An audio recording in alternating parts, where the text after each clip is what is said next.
السلام عليكم ورحمة الله وبركاته. الحمد لله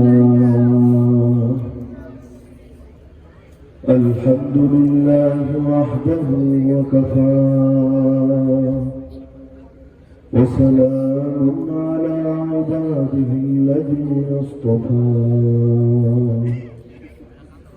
أما بعد فأعوذ بالله من الشيطان الرجيم. بسم الله الرحمن الرحيم. وما أصابكم من مصيبة فبما كسبت أيديكم ويعفو عن كثير. وقال النبي صلى الله تعالى عليه وسلم: الكيس من دان نفسه وعمل لما بعد الموت، والعاجز من أتبع نفسه هواها وتمنى على الله. آمنت بالله صدق الله العلي العظيم وبلغنا رسوله النبي الكريم. সুলতানবাগ এলাকাবাসীর উদ্যোগে 4 দিন ব্যাপী ইসলামের সম্মেলনের আজকে সর্বশেষ দিনের সর্বশেষ অধিবেশনের সম্মানিত সভাপতি উপস্থিত আমার শ্রদ্ধেয় জজবুল ইহতারাম হযরতুল উলামায়ে কেরাম, এলাকার গণ্যমান্য মুরব্বিগণ, স্থানীয় এবং দূরান্ত থেকে আগত দিনদরদী কোরআন প্রেমী তাওহীদ জনতা এবং পর্দার আড়ালে থাকা মা-বোনেরা, কাকতালীয়ভাবে আজকে জুমার পর থেকে হঠাৎ করে শারীরিক অবস্থা খারাপ হয়ে গিয়েছে। খুতবা পড়তে কথা বলতে আমার কষ্ট হচ্ছে। অন্য কোনো মাহফিল হলে আজকে আমার দিক থেকে ক্যান্সেল করে দিতাম, যেতাম না, কারণ এই অবস্থায় মাহফিল করার পরিণতি খুব একটা ভালো হয় না। একদিন করে কয়েকদিন ঝামেলা পোহাতে হয়। কিন্তু গত বছরের স্মৃতি মনে পড়ে। গত বছর আমার আসতে অনেক বিলম্ব হয়েছিল, মনে আছে। কিন্তু গভীর রাতে এসে আলহামদুলিল্লাহ আপনাদের যে খবর দেখেছি, এবং সেই গভীর রাতে একেবারে 1টার পর পর্যন্ত বয়ান চলেছে, ওই কথা মনে করে চিন্তা করেছে যে যদি লাশ না হয়, জিন্দা থাকি, তাহলে যাই, অন্তত মোলাকাতটা তো হলো। বেশি কথা বলতে পারি বা না পারি, অন্তত দোয়াটা তো নিয়ে আসা হলো। আলহামদুলিল্লাহ মহব্বতে এখানে এনে উপস্থিত করেছে। তো লম্বা চড়া আলোচনা করতে পারবো কিনা জানি না, শুরু করি বাকিটা স্বাস্থ্যের উপর। তবে শুরুতে আমার মনে হয় 2টা বিষয় একটু সতর্ক করে দেওয়া মুনাফিক মনে হবে। 1 নম্বর বিষয় হলো, যেহেতু কোরআনের মাহফিলের আদব রক্ষা করা আমাদের সকলেরই জরুরি। আদব বলতে আমি এখানে আদবের কথা বলছি না। আমার কাছে মনে হয়েছে মাহফিলকে কেন্দ্র করে যে মেলা হয়, বা মেলাটা এখানে মাহফিলে ঢোকার আগে যে মেলাটা পাড়ি দিতে হয়, এখানে নারী পুরুষের যেভাবে অবাধ একটা দেখা সাক্ষাৎ, একটা ফ্রি মিক্সিং এর পরিবেশ, এটা আসলে কোরআনের মাহফিলের সাথে যায় বলে আমার মনে হয়। এই কারণে কোরআনের মাহফিলের সৌন্দর্য রক্ষা করা এটা আমাদের প্রত্যেকের ইমানি দাবি, নৈতিক দাবি। কারণ যে কোনো কাজ সুন্দরভাবে করতে হয়। হাদিসে আছে, ইন্নাল্লাহা জামিল ইউহিব্বুল জামাল, নিশ্চয়ই আল্লাহ সুন্দর, তিনি সৌন্দর্যকে পছন্দ করেন। এ কারণে আমার একটা বিনীত অনুরোধ থাকবে, দোকানপাট বসুন। দোকানপাট যদি বসে, তাদের কিছু ব্যবসাপাতি হলো, গরিবের পেটে লাথি মেরে কোনো লাভ নেই। এর বিরুদ্ধে আমি বলবো না, কোনো কালে বলিও না। তবে আমার অনুরোধ থাকবে, আগামী থেকে আপনারা এমন একটা ব্যবস্থা করার চেষ্টা করেন যে নারীরা কেনাকাটা করলে আলাদাভাবে, পর্দার সাথে আলাদাভাবে করুক, পুরুষরা কেনাকাটা করলে আলাদাভাবে করুক, যাতে এখানে অন্তত বেপরদার পরিবেশটা না হয়। না হলে মাহফিলকে কেন্দ্র করে যে বেপরদার পরিবেশ হচ্ছে, যতজন গুনাহ আক্রান্ত হচ্ছে, হিসাব কে দেবে কিয়ামতের দিন? মাহফিল কমিটি দিবে, না আপনারা গ্রামবাসী দিবেন, না আমরা বক্তারা দিব? দিবেটাকে? আমার তো মনে হয় সবাইকে ধরা খেতে হবে। এই জন্য আমার কাছে মনে হলো, যদিও কষ্ট পাচ্ছেন কিনা জানি না, আমার কাছে মনে হলো যে এই ব্যাপারটা দৃষ্টি আকর্ষণ করা দরকার। গত বছর বেশি রাতে আসায় এরকম নজরে পড়েনি, এবছর একটু আগে আসায় হয়তো নজরে পড়েছে। এই জন্য আমার অনুরোধ থাকবে, মাহফিল যতদিন কায়েম এবং দায়েম থাকে, আলহামদুলিল্লাহ 28তম মাহফিল, আল্লাহ চাইলে কিয়ামত পর্যন্ত কায়েম থাকবে ইনশাআল্লাহ। তো যতদিন থাকবে আগামীতে বিষয়টা খেয়াল রাখার চেষ্টা করবেন। আর দ্বিতীয় বিষয়টা, আমার কথা বলতে বলতে নজরে পড়লো, কোরআন শরীফটা একটু সরান, কারণ পা বরাবর হয়ে যাচ্ছে, এমন হয়ে যাচ্ছে না? টেবিলটা চেয়ারটা এত উঁচু যে চেয়ারটা কিন্তু আমার হাঁটু কিন্তু টেবিলের উপরে। এখানে যদি কোরআন মসজিদ রাখা হয় এটাকে আদব হয় না বেয়াদবি হয়? নিঃসন্দেহে বেয়াদবি হয়। এর জন্য আগামী থেকেও খেয়াল করবেন, যতটুকু সম্ভব আদব রক্ষা করে। এমনি তো পাপি বান্দা আমরা, পাপের শেষ নেই। তারপর কোরআনের মাহফিলকে কেন্দ্র করে যেটা পাপ না হয়, আল্লাহ সবাইকে তৌফিক দান করুন। এবার আসি মূল আলোচনায়। কিয়ামতের দিন আমরা সবাই জানি আমাদের সবাইকে একটা পুল, একটা সেতু অতিক্রম করতে হবে, যে পুলটাকে আমরা সবাই চিনি পুল সিরাত নামে। যদিও আরবিতে পুল কোনো শব্দ নেই, আরবিতে মানে শুধু সিরাত। সিরাত আমরা যেমন নামাজে দোয়া করি, ইহদিনাস সিরাতাল মুস্তাকিম, হে আল্লাহ আমাদেরকে সরল পথে পরিচালিত করেন। দুনিয়ায় যেই পথের উপর আমাদেরকে চলতে বলা হয়েছে, অর্থাৎ দ্বীনের পথ, শরীয়তের পথ, কোরআন সুন্নাহর পথ, এটাকে বলা হয় সিরাতুল মুস্তাকিম। আর কিয়ামতের দিনে যেই পথ পাড়ি দিয়ে আমাদেরকে জান্নাতে প্রবেশ করতে হবে সেটার নামও সিরাত। এটার নামও সিরাত, ওটার নামও সিরাত। নামেও মিল, গুণেও মিল। কি মিল? দুনিয়াতে সিরাতে মুস্তাকিমের উপর দিয়ে যে চলবে, আগামীকাল পুল সিরাতের উপর দিয়ে সেই চলতে পারবে। দুনিয়াতে যে গতিতে চলবে, কিয়ামতের ময়দান সে গতিতে চলবে। দুনিয়াতে যারা ছিটকে যাবে, যারা সিরাতে মুস্তাকিম থেকে বিচ্যুত হয়ে বেঈমান হবে, গোমরা হবে, আগামীকাল পুল সিরাতের ক্ষেত্রে একই অবস্থা হবে, কেটে টুকরা টুকরা হয়ে যায়, জাহান্নামে নিক্ষিপ্ত হবে। আল্লাহ কোরআনে জানিয়েছেন, ওয়া ইন মিনকুম ইল্লা ওয়ারিদুহা, তোমাদের মধ্যে এমন কেউ নাই যাকে এই পুল সিরাত অতিক্রম করতে হবে না। এক পাশে হাসরের ময়দান, আর এক পাশে জান্নাত, মাঝখানে জাহান্নাম, জাহান্নামের উপর দিয়ে টানানো এই সেতু। একবার যদি কেউ কেটে টুকরা হয়, দ্বিতীয় যাওয়ার কোনো জায়গা নেই, একেবারে টুকরা হতে দেরি, জাহান্নামে নিক্ষিপ্ত হতে দেরি না। আল্লাহ আমাদের সবাইকে হেফাজত করুন। পুল সিরাতটা অতিক্রম করবে কিভাবে? একদিকে তো এর বর্ণনা সবাই জানেন, চুলের চাইতেও চিকন, তরবারের চাইতেও ধারালো, সাইডে আবার প্রচুর পরিমাণ আংটা লাগানো, একের পর এক সাইড থেকে আঘাত আসতেই থাকবে, আসতেই থাকবে, আসতেই থাকবে। কারো গা থেকে রক্ত বের হবে, কারো চামড়া কাটবে, কারো গোস্ত পর্যন্ত কেটে ক্ষত বিক্ষত হবে। আর একটু এমন অবস্থা হবে সে ভাববেই বসে পড়ে গেলাম জাহান্নামে। এমনকি চলার গতিও ত্যাগ হবে না। কেউ যাবে বিজলির গতিতে, কেউ যাবে দ্রুতগামী ঘোড়ার গতিতে, কেউ যাবে উট যেভাবে দৌড়ায় ওই গতিতে, কেউ যাবে একজন সুস্থ সবল নওজোয়ান যেভাবে দৌড়ায় ওই গতিতে, কেউ যাবে একজন অসুস্থ মানুষ ধীরে সুস্থে যেভাবে হাঁটে ওই গতিতে, কেউ যাবে হামাগুড়ি দিয়ে যারা চলে, অনেক ভিক্ষুকরা হামাগুড়ি দিয়ে দিয়ে চলে ওই গতিতে। আর কারো অবস্থা এমন হবে, শরীরটা কেটে কাটতে কাটতে এমন একটা অবস্থা হবে, নিচের দিকে তাকিয়ে দেখবে জাহান্নামের আগুন দাউ দাউ করে জ্বলছে। সে মনে মনে ধরে নেবে আমাকে মনে হয় জাহান্নামে পড়ে যেতে হবে। অবশেষে কোন রকম গিয়ে শেষ মুহূর্তে জান্নাতে প্রবেশ করবে। আল্লাহকে বলবে, আল্লাহ জাহান্নাম দেখানোর পর আমাকে বাঁচিয়েছো, তোমাকে হাজার শুকরিয়া, হাজার শুকরিয়া। তো চিন্তার বিষয় হলো, সেই পুল সিরাত অতিক্রম করবে মূলত কি দিয়ে? পুল সিরাত অতিক্রম করবে মূলত নূর দিয়ে। নূর মানে আলো। পুল সিরাত অতিক্রম করবে মূলত নূর দিয়ে। যার নূর হবে যত বেশি, তার চলার গতিও হবে তত বেশি। আপনি যদি রাস্তায় দ্রুত গতিতে গাড়ি চালাতে চান, যেমন আমাদেরও প্রচুর স্পিডে গাড়ি চলতে হয় টাইম কভার করার জন্য, তাহলে একটা শর্ত, লাইট ভালো রাখতে হবে। এই পরিমাণ লাইট যে আপনার মোটামুটি ভিজিবিলিটি একটু বেশি থাকে, অনেক দূর পর্যন্ত রাস্তাটা দৃশ্যমান থাকে, না হলে কি হবে, টান দিবেন। আর বাংলাদেশের যে রাস্তা, মাশাআল্লাহ রাস্তা, সিঙ্গাপুরের রাস্তা, টান দিতে দেন ঠাস ঠুস করে এক একটা ভাঙায় পড়বে। আবার গিয়ে কই মারবেন, কই না মারবেন, অনেক জায়গায় গিয়ে রাস্তাও যায় পুড়িয়ে।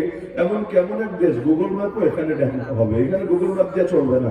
কয়েকদিন আগে একজনের ব্যাপারে পত্রিকা এসেছে, আল্লাহর বান্দা গুগল ম্যাপ দিয়ে রাতের অন্ধকারে গাড়ি চালিয়ে চালিয়ে যাচ্ছিল। একটা ব্রিজ, এমন অনেক জায়গায় ব্রিজ আধা বানানো আছে, ফলান নাই, আধা বানিয়ে কাজ ফেলে রেখেছে। তো গুগল মামা নিতে নিতে নিতে রাস্তা দেখাচ্ছে এর উপর দিয়েই। আর পাগলে সামনের দিকে না থাকে, ম্যাপের উপর এত কনফিডেন্সের সাথে দেখেছে গাড়ি তো চলছে দ্রুত গতিতে, শেষ মুহূর্তে আর ব্রেক দিতে পারে নাই, একেবারে ব্রিজের উপর থেকে নিচে জায়গায় মারা গিয়েছে। তো গুগল কি করবে বাংলাদেশে? তো আপনার যদি স্পিডে গাড়িতে চালাতে চান তাহলে আলো বেশি লাগবে, স্বাভাবিক ব্যাপার, এবং আলোর কোয়ালিটি ভালো থাকা লাগবে। অটোতে, রিক্সায় যে টাইপের আলো থাকে, এটা দিয়ে 180 স্পিডে যদি টান দেন, অবস্থা কি হবে? মরার উপায় থাকবে না। তাহলে পুল সিরাতের উপর দিয়ে কেউ যদি ফুল স্পিডে চলতে চায়, ফুল স্পিডে, তাহলে একটা জরুরি হলো তার নূরের মাত্রা বেশি থাকা লাগবে, নূরের কোয়ালিটিও ভালো থাকতে হবে।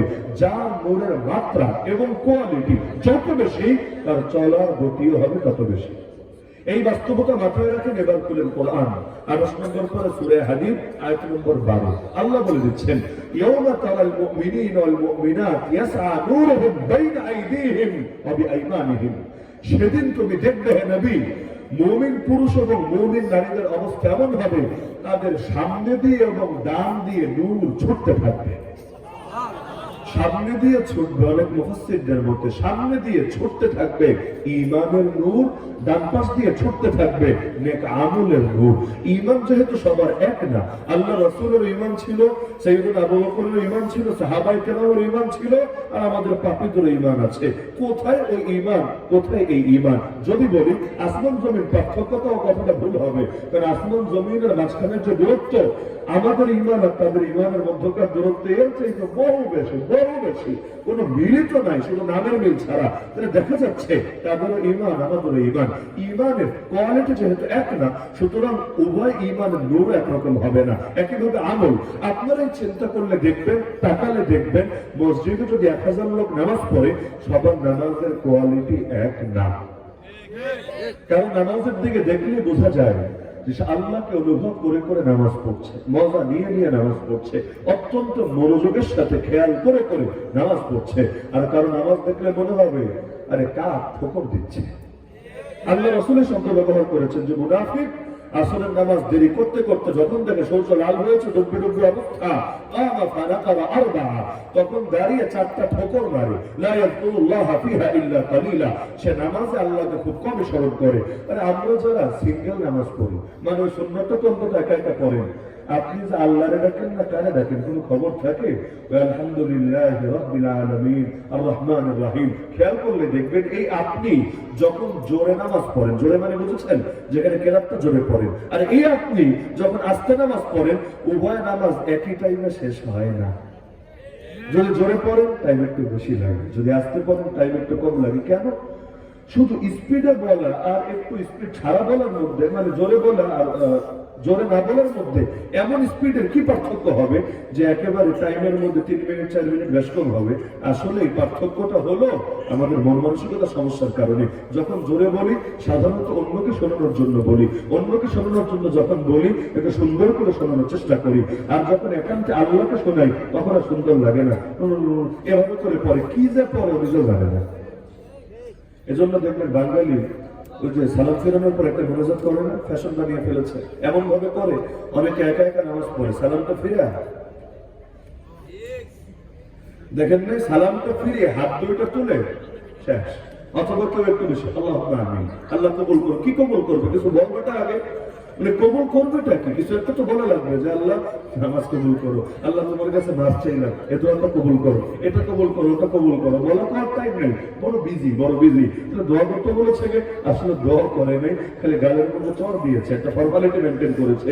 এই যে আমাদের যে হালত, আরে এমন একটা অবস্থা, আমি যদি জিজ্ঞাসা করি আজকে এশার নামাজে কি কি সূরা পড়েছে ইমাম সাহেব বলেন তো, বলবো যে সূরা ফাতিহা পড়েছে।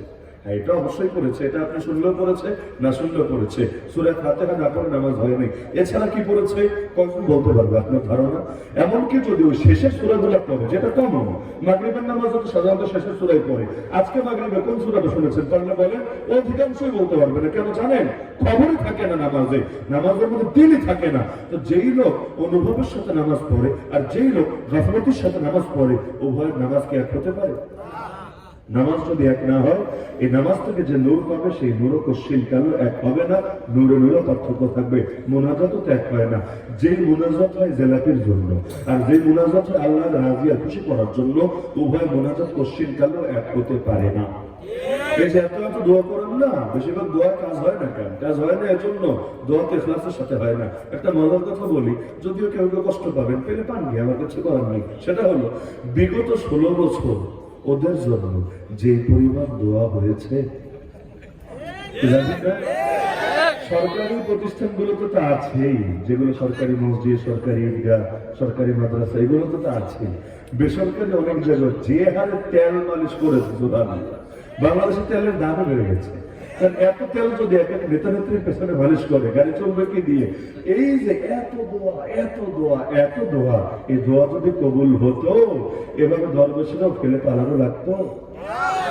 মানুষ অন্তত পীর বুজুর্গ ধর্মেশ্বর নিয়ে চলে, দোয়া দরুদের একটা ব্যাপার স্যাপার আছে, কিন্তু কি পরিমাণ তারা থাকলে আর ব্যাংকে চেপে পড়লে আর পেরেশানিতে ভুগলে ওই টাইমে এরকম মুরব্বী মানুষটারও মানুষ পেলে সুন্দর মতো ভাবতে পারি। এই যে এক পরিণতি, এখান থেকেই তো প্রমাণিত হয় দোয়া কবুল হয়নি কেন। এত এত হুজুর মিলা জান্নাতে ঢুকাইতে পারলো না, করলো কি এরা? কেউ কেউ তো জান্নাতি বলে ঘোষণা দিয়ে দিল, এক প্যাকেট ডিম বিরিয়ানি খায়া বাবু তুমি জান্নাতি। আমি চিন্তা করি কাচ্চি বিরিয়ানি খেলেছে কি বলতো আল্লাহ ভালো জানে, ডিম বিরিয়ানির এমন পাওয়া, বাবা তুমি জান্নাতি। তাও লক্ষ ইমামের সামনে, লক্ষ ইমামের সামনে এইরকম জান্নাতের ঠিকাদারির ফতোয়া, জান্নাতের টিকিট বেচে দেওয়া। অনেকের কথা শুনলে মনে হতো জান্নাতে ঢুকিয়ে তালা মেরে চাবিও নিয়ে চলে এসেছে, আর কেউ কোশ্চিন কালও বের করতে পারবে না। ওই গেল এত দোয়া। এই দোয়াগুলো কবুল না হওয়ার বড় একটা কারণ হলো এই দোয়াগুলো খুব কমই আল্লাহর জন্য হয়েছে, বেশিরভাগ মানুষকে খুশি করার জন্য হয়েছে। হাদিসে আছে আল্লাহ উদাসীন অন্তরের দোয়া কবুল করেন না। একটা কথা, কষ্টের কথা বলি এবার। কষ্টের কথা হলো 1 লাখ টাকা দামের দোয়া আর 100 টাকা দামের দোয়া কিন্তু সমান হয় না। কষ্ট পাচ্ছেন নাকি? টাকার পরিমাণ যত বেশি দোয়ার হালত তত গভীর। দোয়াটাকে আসলে আল্লাহর জন্য হচ্ছে না, পয়সার জন্য হচ্ছে না। হলে টাকাটাকে বেশ কম হবে কোন দুঃখে, যে 1 টাকাও দেয়নি ওর জন্য যেভাবে দোয়া, যে 20 টাকা দিয়েছে ওর জন্য একই ভয়েসে যদি দোয়া হয়, বুঝতে হবে ইখলাস একেবারে কামেল থেকে কামেল আছে। আপনাকে যেমনই করুক না কেন, কিন্তু আপনি যখন আল্লাহকে ভালোবেসে করবেন, তখন এখানে মুসলমান হিসাবে পার্থক্য তো করার কোনো যুক্তি দেখি না। যুক্তিটা এখানে যে যার বান্দিল বড় তার জন্য দোয়ার মাল মশলাও কত বড়। এই ভেজালের কারণে দোয়া কবুল হয়। বলছিলাম যে আমলে যেমন তফাৎ, ইমানে যেমন তফাৎ। কষ্ট পান নাকি বেশি? আমি বয়ান করবো আর টুকটাক কষ্ট পাবেন না, এটা আসলে হওয়া সম্ভব না। কিছু কষ্ট পাবেন, এটা সমস্যার কিছু নেই। তবে এর জন্য আমি মাফও চাইবো না, আমি কষ্ট দিয়ে মাফ চাই না, বরং আমি বলি নিজেদের দিলের চিকিৎসা করায় নিয়ে, তাহলে সামনে আর কষ্ট লাগবে না। কারণ ভেজাল যেখানে, সমাধান করতে হবে সেখানে। আপনার দিলে যদি ভেজাল থাকে, আমার কি বা করা যাচ্ছে? আগে ভেজাল দূর করেন, ইনশাআল্লাহ কথায় কষ্ট লাগবে না। অনেকদিন ধরে জং ধরেছে তো, এত সহজে 1-2টা গোটায় যাবে না, একটু সময় লাগবে, তবে এক সময় দূর হবে ইনশাআল্লাহ। এখন ইমানের কোয়ালিটি যেমন, আমলের কোয়ালিটি যেমন, নূর হবে তেমন। আল্লাহ রাসূল বলেন কারো নূর হবে পাহাড়ের মতো বিশাল, কারো নূর হবে সামান্য, কারো নূর হবে হাতের মধ্যে থাকা একটা খেজুরের বীজের মতো, আর কারো নূর হবে এমন তার ইলহাম মানে বৃদ্ধাঙ্গুলির মধ্যে সামান্য একটু করে জ্বলতে থাকবে, তবে একবার জ্বলবে আবার নিভবে, আবার জ্বলবে আবার নিভবে। ওই দুনিয়াতে কিছু লাইট আছে এমন, জ্বলে নেবে, যখন জ্বলবে একটু আগাবে, আবার যখন নিভে যাবে আবার ভয় থেমে যাবে, আবার জ্বলবে একটু আগাবে, আবার যখন নিভবে তার মনে হবে এই বুঝি পুলসিরাত থেকে পড়ে যাবে। এভাবে ধীরে ধীরে ধীরে শেষ পর্যন্ত জান্নাতে যাবে। তাহলে মূল ব্যাপারই হলো নূর। যার নূর যেমন, পুলসিরাতের উপর তার চলার হালত এবং গতিও তেমন। তাহলে নূর হাসিলের দরকার আছে নাকি নাই? আল্লাহ বলে দিচ্ছেন, হে নবী, সেদিন দেখবেন মুমিন পুরুষ এবং মুমিন নারী তাদের সামনে দিয়ে এবং ডান পাশ দিয়ে নূর ছুটতে থাকবে। শুধু নূরই ছুটবে না, বুশরাকুমুল ইয়াওমা জান্নাত, তাদেরকে ফেরেশতারা সুসংবাদ শোনাতে থাকবে মনোবল বাড়ানোর জন্য। যেমন কাউকে যখন মরতে দেখেন, সে যদি ঈমানদার হয়, তাহলে ফেরেশতারা তাকে মনোবল বাড়ায়, সান্ত্বনা যোগায়। কি বলে? আল্লাহ তাখাফু ওয়া লা তাহজানু ওয়া আবশিরু বিল জান্নাহ আল্লাতী কুনতুম তুআদুন। আরে কোনো ভয় নাই তোমাদের, কোনো দুঃখ নাই তোমাদের, তোমরা মরার আগে সুসংবাদ গ্রহণ করো জান্নাতের, যে জান্নাতের ওয়াদা তোমাদেরকে দেওয়া হয়েছে। নাহনু আউলিয়াউকুম ফিল হায়াতিদ দুনিয়া ওয়া ফিল আখিরাহ, আমরা ফেরেশতারা দুনিয়াতেও তোমাদের বন্ধু ছিলাম, আখিরাতেও বন্ধু থাকবো। ওয়ালাকুম ফিহা মা তাশতাহি আনফুসুকুম, ওই আখিরাতে তোমাদের মন যা চায় সব আছে। ওয়ালাকুম ফিহা মা তাদউন, আর মুখ ফুটে যা বলবে তা তো আছেই। নুজুলাম মিন গফুরির রহিম, ক্ষমাশীল চির করুণাময় আল্লাহর পক্ষ থেকে মেহমানদারি হিসাবে। এজন্যই এই কথাগুলো শুনে ঈমানদার নেক আমলকারীদের মুখে হাসি ফুটে ওঠে। দেখেন না, অনেকে মারা যাওয়ার পর চেহারার মধ্যে কেমন যেন এক ধরনের হাসি লেগে থাকে। সবচাইতে বেশি দৃশ্যটা দেখা যায় শহীদদের ক্ষেত্রে। আপনি শহীদদের লাশগুলো দেখবেন, একদিকে দেখবেন যে শরীর হয়তো বিভিন্ন হয়ে আছে, টুকরো টুকরো হয়ে আছে, রক্ত গড়িয়ে পড়ছে। কিন্তু আরেকদিকে চেহারায় দেখলে দেখবেন এক ধরনের নূর খেলা করছে, কালো মানুষ কিন্তু মনে হচ্ছে যেন এখন হাসছে। এমনকি অনেকদিন পর লাশ অনেক সময় দেখা যায় ওই অবস্থায় আছে। কেন? কারণ ফেরেশতারা যখন সুসংবাদ দেয় তো স্বাভাবিক, দুনিয়াতেও কেউ সুসংবাদ দিলে আপনি কালা মানুষ হলেও চেহারায় হাসি ফুটে ওঠে, ফেরেশতার সুসংবাদ শুনলেও হাসি ফোটে। আর যদি অপরাধী হয়, যখন জাহান্নামের সেই সমস্ত ফেরেশতারা, আযাবের ফেরেশতারা চলে আসে তার সামনে, ভয়ে চেহারা একেবারে এমন একটা হালত হয় যে কালো কালো দেখা যায়। এজন্য দেখবেন এমন লোক আছে, আমি নাম বলতে চাই না, যে মারা যাওয়ার পর তার লাশও ফ্যামিলি দেখায় নাই, দেখানোর সাহসই করে নাই, কারণ এমন বিকৃষ্ট চেহারায় পরিণত হয়েছে, ওটা দেখলে কেউ ভালো বলবে না, বরং 14 গোষ্ঠী নিয়ে বাজে মন্তব্য করতে পারে। এই যে চেহারার পরিবর্তন, এটা মূলত হালতের পরিবর্তন কারণে। কারণ গুনাহগারের প্রাণ বের হয়ে আসতে চায় না, শরীরের ভেতর লুকিয়ে থাকতে চায়। কারণ আপনি যদি দেখেন আপনাকে এখনই ধরে আগুনে ফেলা হবে, আপনি যেতে চাইবেন না। এমনকি 10 জন মিলে টানলে আপনি চেষ্টা করবেন সর্বশক্তি প্রয়োগ করো স্থির থাকতে, সামনে না যেতে। তো গুনাহগারের প্রাণ সহজে আসতে চায় না, তখন ফেরেশতারা পিটিয়ে পিটিয়ে শরীর থেকে সেই প্রাণকে বের করে। যখন বের করে, এর ছাপও তার চেহারার মধ্যে ফুটে ওঠে। আল্লাহ আমাদেরকে সুন্দর একটা মৃত্যু দান করুন। আল্লাহ আমাদেরকে এই সমস্ত নিকৃষ্ট মৃত্যু থেকে হেফাজত করুন। তো এখন তাদেরকে ফেরেশতারা সুসংবাদ শোনাবে, বুশরাকুমুল ইয়াওমা জান্নাত, আরে আদা আদা আদা, তোমাদের জন্য রয়েছে সুসংবাদ হিসাবে এমন সব জান্নাত, তাজরি মিন তাহতিহাল আনহার, যার তলদেশ দিয়ে নহর প্রবাহিত হবে। নহর মানে নদী। তবে দুনিয়ার নদী আর জান্নাতের নদীতে একটা পার্থক্য আছে। দুনিয়ার নদী বয়ে যায় গাটার ভেতর দিয়ে, নাকি এই জায়গা দিয়ে নদী বইছে না, ওই যে পাশে তো নদী আছে আপনাদের, এখানে চেয়ে তো এটা অনেক গাটা না, একটু নিচু ভূমি না, এখান দিয়ে বয়ে যাচ্ছে। তো জান্নাতের নদীর বৈশিষ্ট্য হলো এই স্বাভাবিক জায়গার উপর দিয়ে বয়ে যাবে। বলবেন তাহলে পানি উঠবে না আমাদের ঘরে? না, এইটাই জান্নাতের বৈশিষ্ট্য। যতটুকু এরিয়া একটুও পানি আসবে না, কিন্তু এই জমিনের উপর দিয়ে প্রবাহিত হতে থাকবে আর হতে থাকবে। কোনোটা মদের নহর, কোনোটা মধুর নহর, কোনটা দুধের নহর, এক একটা এক এক জিনিসের নহর, যেটা ইচ্ছে সেটা খাবেন। বলবেন হুজুর মদের নহরও থাকবে? হ্যাঁ থাকবে, তবে সেই মদ খেলে মাতলামি আসবে না, সেই মদ খেলে মাথা ঘোরাবে না, সেই মদও হবে বড় পবিত্র মদ। সাকাহুম রাব্বুহুম শারাবান তাহুরা, আল্লাহ আমাদের সবাইকে সেই শারাবান তাহুরা খাওয়ার তৌফিক দান করুন। দুনিয়াতে অনেক কিছু নিষিদ্ধ, কিন্তু আল্লাহ জান্নাতে দিবেন। আল্লাহ পরীক্ষার জন্য নিষিদ্ধ করেছেন।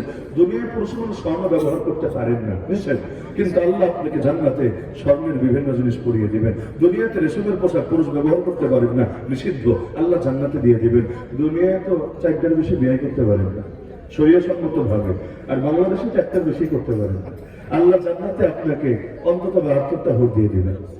যদিও নারীরা মাঝে মাঝে এমন প্রশ্ন করে, মাহফিলে হুজুর এমন কোন আমল শিখায় দেন যে আমল করলে জান্নাতও সঠিক থাকবে না, আমার সামনে জান্নাতে যাতে হুল না পায়, এইরকম কোন দোয়া বা আমল থাকলে শিখাই দেন। চিন্তা করে দুনিয়ার মেন্টালিটি যেমন, জান্নাতে গেলেও মন মনসুখতা মনে এমনই থাকবে, অথচ কই দুনিয়া কই জান্নাত। দুনিয়াতে আমি যদি আপনাকে বলি একটা দাবি পূরণ করা হবে, কি চান আপনি? এক একজনে এমন হাবিজাবি জিনিস চাইবে। একজন বলবে হুজুর একটা আইফোন হলেই চলবে, একজন বলবে একটা রয়্যাল এনফিল্ড হলেই চলবে, এইরকম হাবিজাবি জিনিস চাইবে। জান্নাতে গিয়েও কি এগুলো চাইবে নাকি? জান্নাতে গিয়ে এটা চাইবে না। মানুষের চিন্তা ভাবনা এক থাকে না। ছোট ছোট বাচ্চারা দেখেন না, ওই খেলনা নিয়ে ওর জীবন, মানে খেলনা নিয়ে ওর কাছে সব, এর বাইরে কিছু ভাবতে পারে না।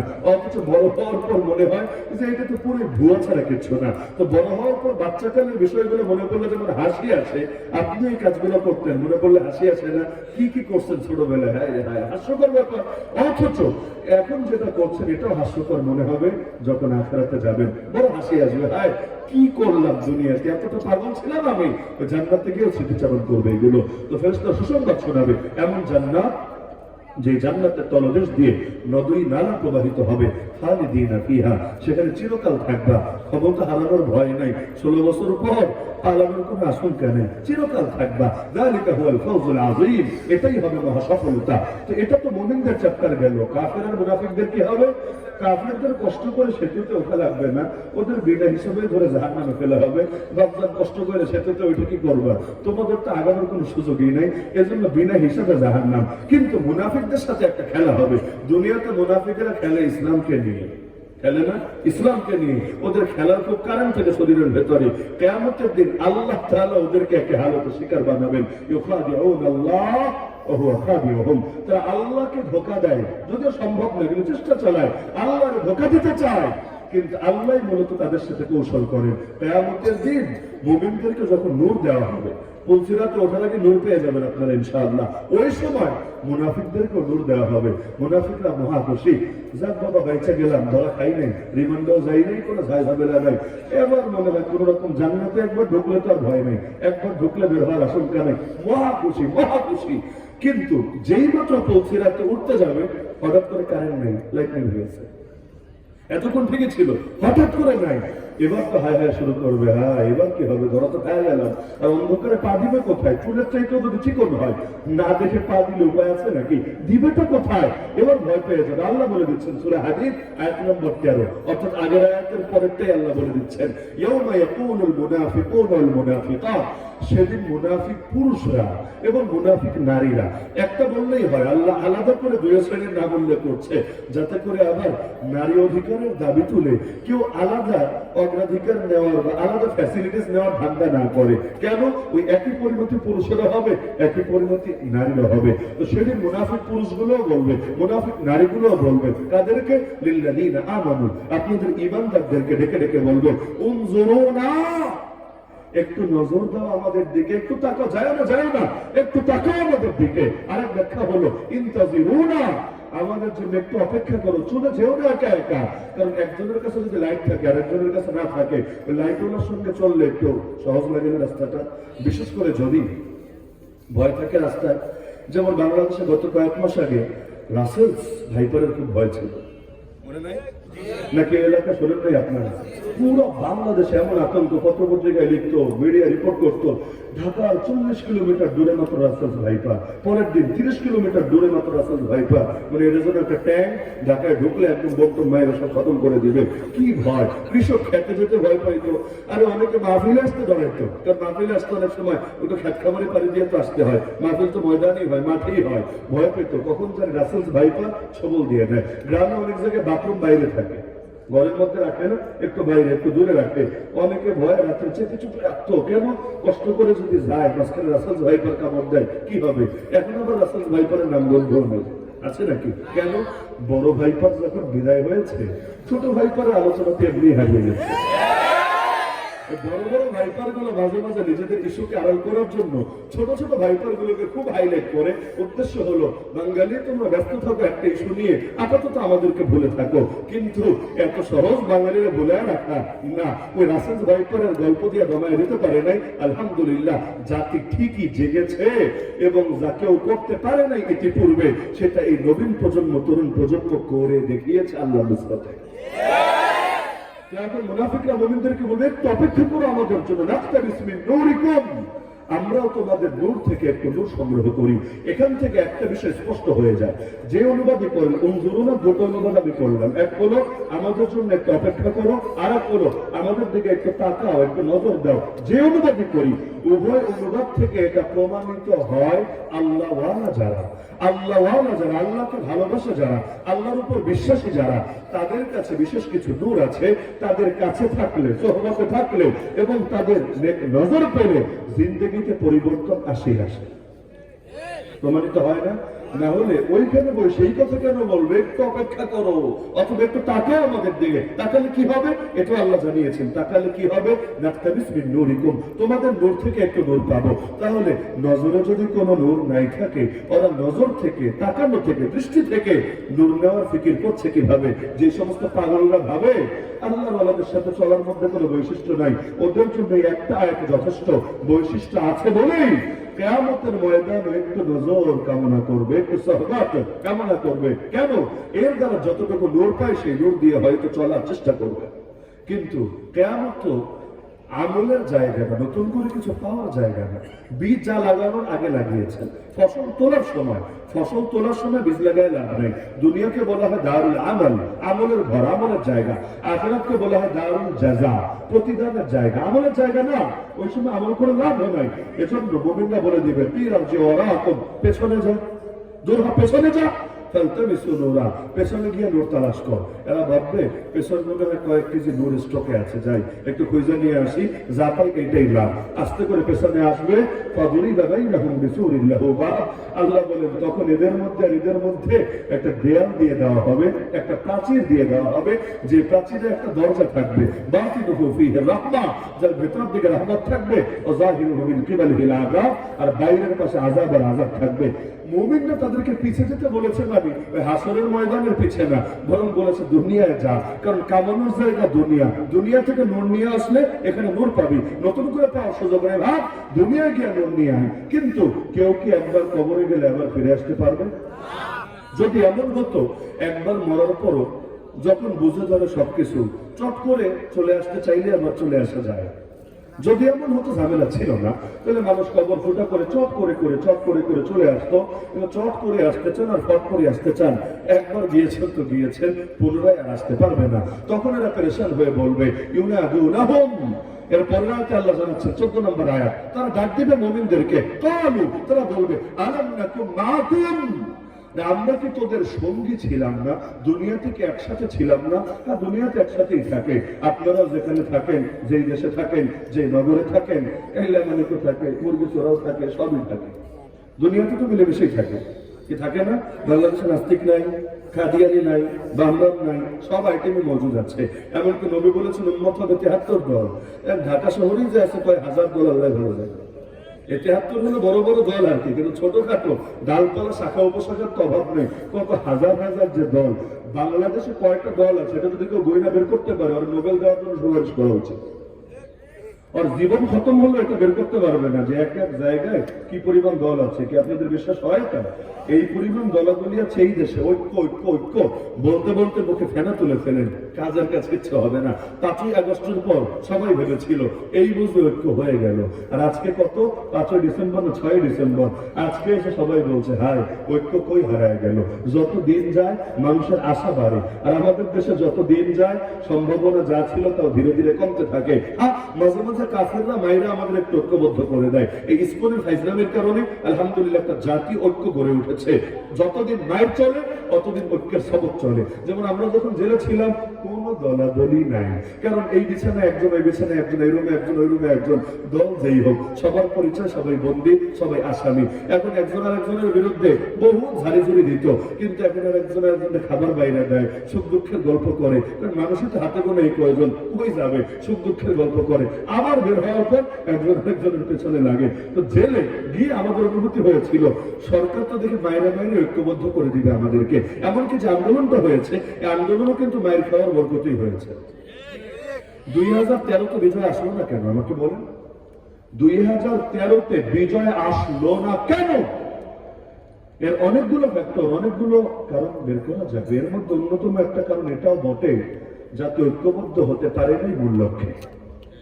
একদল বলেছে আগে যাও হাম হে তোমার সাথ, কিন্তু যেই মাত্র ময়দান কায়েম হয়েছে, আরে কিসের আছে, কই যে পালাইছে, মানে নাই। এরা শুধু শুধু এদেরকে একটা বুঝ দিয়ে ময়দানে নামিয়েছে, পরে খবরই নেই, কোনো খবরই নেই, পুরো গাদ্দারি করেছে। আবার কেউ কেউ হিসাব নিকাশও করেছে, আগামীকাল দেশের ওই পদকে নিবে, ওই পদকে নিবে ভেবেছে। হুজুরগুলোর সামনে রেখে এদের মাথায় কাঁঠাল রেখা, কাঁঠাল ভেঙ্গা ভেঙ্গা খাবে, কোন রকম রাতটা পার করলে কেল্লা পথে, এরপর বৈশা বৈশা তারা পাবে। যখন দেখো রিস্ক আছে, না না হুজুররা তোমরাই থাকো তোমাদের পাশে, তোমরাই খেলো তোমাদের খেলা, আমরা নাই তোমাদের সাথে। ওই দিন যদি গোটা বাঙালি জাতি ঐক্যবদ্ধ হতে পারতো, 2024 পর্যন্ত এত ঠ্যাঙ্গানি খাওয়া লাগতো না, এটা 2013তেই হয়ে যেত। কথাগুলো একটু চিন্তা করবেন, গ্রহণের দরকার নেই। আমার কথা গ্রহণ করতে হবে মোটেও জরুরি না, কিন্তু একটু চিন্তা করবেন। যদি মনে হয় যুক্তি আছে, তাহলে এগুলো কিভাবে বাঁচা যায় ফিকির করবেন। 2024 সফলতা কেন এসেছে জানেন? এটা কোনো দলের সফলতা না, কেউ যদি দাবি করে ভণ্ড। এটা কোনো ব্যক্তির সফলতা না, কেউ যদি নিজেকে একমাত্র মাস্টারমাইন্ড দাবি করে ওরা বড় ভণ্ড। এই সফলতা হলো একে তো রবের নসরত আছেই, তার চাইতে বড় ব্যাপার হলো সবাই নিজের দল মত সার্কেল ধারা সবকিছু ভুলে একটা ব্যাপার ঐক্যবদ্ধ হতে পেরেছে। আজও যদি গোটা দুনিয়ার মুসলমান কোন ব্যাপার ঐক্যবদ্ধ হতে পারে, পৃথিবীর কোন বাতিলের ক্ষমতাই নেই মুসলমানকে দমিয়ে রাখবে। আপনি এটাই চিন্তা করেন, মসজিদ আকসা উদ্ধার করতে হবে একটা বিষয়, এবং কিভাবে উদ্ধার হবে বোঝা হয়ে গিয়েছে। বিগত 70 বছর ধরে বয়ান দিয়ে সমাধান হবে না। মিছিল মিটিং করে সমাধান হবে না, সমাবেশ করে বিবৃতি দিয়ে সমাধান হবে না। এর সমাধানের পথ এখন একটাই, ওরা যেভাবে দখল রেখেছে ওভাবে এটাকে বের করে আনতে হবে, কাটা দিয়ে কাটা তুলতে হবে। দ্বিতীয় কোনো পথ খোলা নাই, যদি থাকতো আরো বহু আগে মুক্ত হতো। তো এবার পৃথিবীতে মুসলমানদের দেশ আছে 57টা, কোন কোন দেশ পারমাণবিক শক্তির অধিকারী হয়ে আছে, তাও বাদ দেন। অন্তত সাধারণ মুসলমান আছে 200 কোটি প্লাস। আজকে অন্তত 50% একমত হোক, সবাই না হোক, অন্তত 50% মানুষ একমত হোক বা রাষ্ট্রগুলো একমত হোক যে আমরা নিজেদের সর্বস্ব বিলীন করে হলো আমাদের প্রথম কেবলাকে, আল্লাহর ঘরকে হেফাজত করবই করবো ইনশাআল্লাহ, মুক্ত করবই করবো ইনশাআল্লাহ। আজকে যদি হয় ইসরায়েলের 1 কোটি ইহুদি তাদেরকে কিছুতেই থামাতে পারবে, কিন্তু কি করবে? সবাই ভাবে ওই যে দুনিয়া মায়েরা যেমন ভাবে আমার ছেলেটা থাকুক ঘরে, বাকি সবাই যাক ময়দানে। আমাদের ভাবনাগুলো কিন্তু সবার না, তবে বেশিরভাগের এমনই হয় যে আমার ছেলেটা থাকুক বেঁচে, থাকুক ঘরে, আর বাকি সবাই গিয়ে মহিলা ভূত হয়ে যাক, আমার কোনো সমস্যা নাই, নিজে বাঁচলে বাপের নাম। এই টাইপের এক মানসিকতা আমাদেরকে বরবাদ করেছে। এখন কিয়ামতের দিন তারা বলবে আমরা কি তোদের সাথে ছিলাম না? মুসলমানরা বলবে হ্যাঁ ছিলাম, সাথে থাকলে কি হবে? আমাদের আদর্শ তো গ্রহণ করো নাই। ওয়ালাকিন্নাকুম ফাতানতুম আনফুসাকুম, নিজেদেরকে ফিতনায় ফেলেছো। ওয়াতারাব্বাসতুম, পরিণতি দেখার অপেক্ষায় থেকেছো। ওয়ারতাবতুম, আল্লাহর ওয়াদা নিয়ে সন্দেহে থেকেছো। আল্লাহর কসম, কোন মুসলমানের আল্লাহ ওয়াদা নিয়ে সন্দেহ থাকতে পারে না। আল্লাহ বলেছেন পৃথিবীতে এমন কোন ঘর থাকবে না, কাঁচা বা পাকা, শহরে বা গ্রামে, যেই ঘরে আমার আল্লাহ ইসলামকে প্রবেশ করাবে না। আলহামদুলিল্লাহ, আমাদের দিনে এটা নিয়ে কোনো সন্দেহ নাই। পৃথিবীর সবগুলো রাষ্ট্র যদি ঐক্যবদ্ধ হয় ইসলামকে দমাবে, যে ওয়াদা আল্লাহ দিয়েছেন, যে ওয়াদা রাসূলুল্লাহ দিয়েছেন, সেটা বাস্তবায়িত হবেই হবে। যদি কেউ না করে আল্লাহ আবাবিলকে দিয়ে করাবে, যদি কেউ না করে আল্লাহ তাআলা গায়বী ভাবে ইন্তজাম করিয়ে দিবে, কিন্তু আল্লাহ যেটা ফয়সালা করেছেন হবেই হবে, কেউ পারবে না রুখে দিতে। এই যে নূরের ব্যাপারটা ক্লিয়ার তো সবাই, যে নূর লাগবে, যার নূর থাকবে না সেই ধরা খাবে। মুনাফিকদের এই পরিণতি দেখে মুমিনরা দোয়া করবে আল্লাহর কাছে, সূরা তাহরিমে আছে, রব্বানা আতমিম লানা নূরানা, হে আল্লাহ আমাদের নূরটাকে আমাদের জন্য পরিপূর্ণ করে দেন, পরিপূর্ণ করে দেন, পূর্ণাঙ্গ নূর নিয়ে পথের শেষ পর্যন্ত যাওয়ার তৌফিক দেন। তো নূরের দরকার আছে নাকি নাই? তো নূর কিভাবে হাসিল করবেন এটা বোঝা দরকার না? শেষ করে দিবেন? ধৈর্য আছে তো আপনাদের? এখন তো দেখি আলহামদুলিল্লাহ আমি অসুস্থ হয়ে আপনাদের অনেকের চাইতে ভালো ধৈর্য আছে দেখি, এমনটা মনে হচ্ছে না? অসুস্থ হয়ে তাই তো এখন নূর হাসিল করবেন কিভাবে? নূর হাসিল করার দুইটা মাধ্যম আমি বলি। নূর লাগবে, নূরের বিকল্প নেই। আল্লাহ নবী আল্লাহর কাছে দোয়া করতেন, নবী শুধু একটা দোয়া শুনেন, যে দোয়া আমি জীবনে করি না, আপনি করেন না, অথচ নবী নিয়মিত করতেন। কি দোয়া? আল্লাহুম্মা জাআল ফি কলবি নূরা ওয়া ফি বাসারি নূরা ওয়া ফি সামঈ নূরা ওয়া আন ইয়ামিনি নূরা ওয়া আন ইয়াসারি নূরা ওয়া ফাওকি নূরা ওয়া তাহতি নূরা ওয়া আমামি নূরা ওয়া খালফি নূরা ওয়াজআলনি নূরা ওয়াজআলনি নূরা। হে আল্লাহ আমার কলমে নূর দেন, হে আল্লাহ আমার দৃষ্টি শক্তিতে নূর দেন, হে আল্লাহ আমার শ্রবণ শক্তিতে নূর দেন, হে আল্লাহ আমার ডানে নূর দেন, আমার বামে নূর দেন, আমার উপরে নূর দেন, আমার নিচে নূর দেন, আমার সামনে নূর দেন, আমার পেছনে নূর দেন, হে আল্লাহ আমার জন্য নূর দেন, হে আল্লাহ আমাকে নূর বানায় দেন। কি দোয়া, মানে একটা দোয়াটা দেখেছেন? এমনকি এই দোয়া যদি কেউ নিয়মিত করে, অনেকে আছে না গুনাহ ছাড়তে চায়, ছাড়তে পারে না, অধিকাংশই তো এমন, গুনাহ ছাড়তে চায়, ছাড়তে পারে না, অভ্যাসে পরিণত হয়ে যায়, কি জানি অদৃশ্য কিছুটা গুনাহকে আটকে রাখে। দুইটা কাজ করলে সহজ হবে আপনাদের জন্য, অনেক সহজ। এর মধ্যে একটা হলো ফরজ নামাজের পরে কেউ যদি আল্লাহর কাছে সাহায্য চায়, কি বলে? লা হাওলা ওয়ালা কুওয়াতা ইল্লা বিল্লাহ। সবাই পারেন লা হাওলা ওয়ালা কুওয়াতা ইল্লা বিল্লাহ। হাদিসে বলা হয়েছে এটা হলো জান্নাতের একটা রত্ন ভান্ডার। এই দোয়াটাই জান্নাতের একটা রত্ন ভান্ডার। এর অর্থ কি? লা হাওলা মানে কোনো গুনাহ ছাড়ার কোনো শক্তি নাই, ওয়ালা কুওয়াতা মানে কোনো নেক আমল করার কোনো ক্ষমতা নাই, ইল্লা বিল্লাহ আল্লাহ তৌফিক ছাড়া, আল্লাহ সাহায্য ছাড়া। অর্থের দিকে খেয়াল রেখে এই বাক্যটা যদি প্রতি ফরজ নামাজের পর 7 বার করে পড়েন, অর্থের দিকে খেয়াল রাখতে হবে। অর্থ কি? গুনাহ ছাড়া শক্তি নাই, নেক আমল করার ক্ষমতা নাই, কার সাহায্য ছাড়া? আল্লাহর প্রতি কায়মত বাক্য। এটা যদি পড়তে পারেন 7 বার করে নিয়মিত, ইনশাআল্লাহ আল্লাহ তাআলা আপনাকে জমিনের ওই যে অশ্লীলতার যে পাপগুলো আছে এগুলো থেকে বের হয়ে আসা একদম সহজ করে দেবে। আর দ্বিতীয় হলো নূরের দোয়াটা। নূরের দোয়াটা যে আল্লাহ নূর দান করেন। নূর মানে আবার ওই নূর যার নাম তারে দান করেন এটা না, বরং আল্লাহ নূর, আলো, ঈমানের আলো, নেক আমলের আলো সেটা দান করেন। এই দোয়াটা আল্লাহ নবী তাহাজ্জুদের সময় উঠে আল্লাহর কাছে দোয়া করতেন, আল্লাহুম্মা লাকাল হামদ আনতা নূরুস সামাওয়াতি ওয়াল আরদ। হে আল্লাহ, আপনার প্রশংসা, আপনি আসমান জমিনের নূর, আমাকে নূর দান করেন। তাহলে নূরের উৎসগুলো আগে বুঝতে হবে। এক নম্বরে মাথায় রাখতে হবে আল্লাহ নূর, আল্লাহু নূরুস সামাওয়াতি ওয়াল আরদ। আল্লাহ বলছেন আল্লাহ আসমান আর জমিনের নূর। দুই নম্বরে রাসূলুল্লাহ নূর, কোরআনে আছে কদ জাআকুম মিনাল্লাহি নূর ওয়া কিতাবুম মুবিন, তোমাদের কাছে আল্লাহর পক্ষ থেকে নূর এসেছে এবং সুস্পষ্ট কিতাব এসেছে। তবে এটা থেকে আবার ফাইজলামের অর্থ বের করেন না। ওই মূর্খ কিছু লোক আছে এরা আয়াত থেকে অর্থ বের করে নবী আল্লাহর জাতের নূর থেকে তৈরি। নাউযুবিল্লাহ, আল্লাহর জাতি নূর, জাত মানে সত্তা, আল্লাহর জাতি নূর থেকে যদি নবী তৈরি হয় তাহলে তো নবী আল্লাহর অংশ হয়ে গেল। এটা অর্থ দাঁড়াচ্ছে না। এই টাইপের অর্থ কেউ করে, মূর্খ। আরে নবী নূর মানে যদি হয় আল্লাহ নূরের তৈরি, তাহলে কোরআনে তো আল্লাহকেও নূর বলা হয়েছে, তাহলে আল্লাহ কি বুঝেন নাই? নূর শব্দ দেখলে যদি অর্থ হয় নূরের তৈরি, নূরের সৃষ্টি, নূরের মাখলুক, তাহলে আল্লাহর মাখলুক বলবে, আল্লাহর তৈরি বলবে। নাউযুবিল্লাহি মিন যালিক। তো এখন আল্লাহ নূর, রাসূল নূর, কোরআন নূর। আল্লাহ বলেন ওয়ালাকিন জাআলনাহু নূরা নাহদি বিহি মান নাশাউ মিন ইবাদিনা।